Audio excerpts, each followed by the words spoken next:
Once upon a time, not too long ago, there were two kingdoms.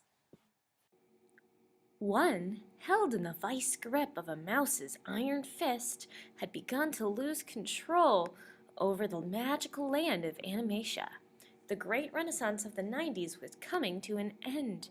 The neighboring kingdom, under the watchful eye of a glowing lamp, took advantage of the first's apparent decline into trashy sequels and cheaply made TV shows, and produced creative artworks that blessed a generation.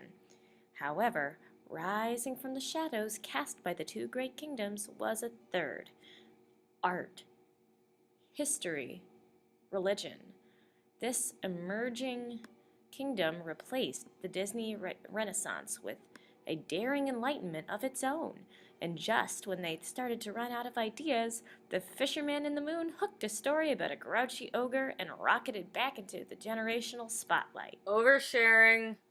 That was the rise of Dreamworks. And it didn't last long. As soon as Disney and Pixar merged, they reclaimed the industry. But I thought you loved Dreamworks! I did. But how does a company producing artistic masterpieces like this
get reduced to...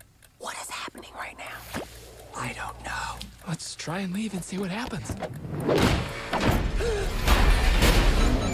Wow, that's an expensive door. From the studio that brought you Shrek, Kung Fu Panda, and Madagascar. Hi, I'm George Beard, and this is my best friend Harold Hutchins. We just make comics and try to make each other laugh. And this old guy is Mr. Crook. George! Harold! He's the worst principal in the world. Ever since you attended this school, you've been responsible for one prank after another. Some of those must have been really hard to pull off. Like that tiger? Oh, that tiger was crazy. Ah! I told you I would get you one day. I'm going to have you two placed in separate classes. I'm going to annihilate your friendship. George, do something. Put the pin down, Mr. Krupp, or we'll hypnotize you. Start making. What's happening? I don't know. When I snap my fingers, you will obey our every command. You are now the amazing Captain Underpants! Tra-la-la! So then how does this happen? How does such good writing get so lazy? Well, let me give some background. The Dreamworks label is fairly new. Compared to Disney and even Pixar, its history is determined more by people and popular directors than by companies or shares. Pixar began in 1979 as a graphics group begun by Lucasfilm. But when Lucasfilm began to crash, it received funding from Apple, with Steve Jobs becoming the majority shareholder. And still today, once Disney purchased Pixar in 2006 for about $7 billion, Apple still is Disney's greatest shareholder. In other words, Disney and Pixar are largely influenced by corporate ambitions.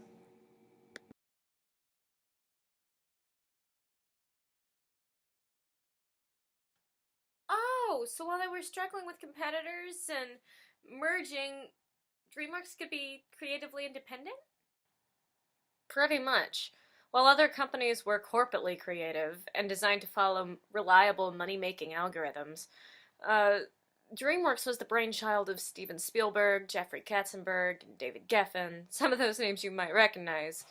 And because of this, they were largely independent of larger corporations.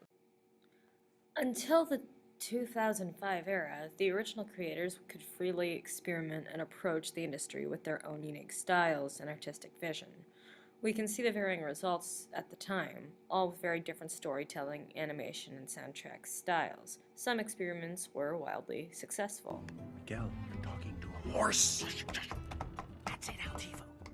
Find the pry bar. Yes, find the pry bar. He can't understand pry bar. He's a dumb horse. There's no way.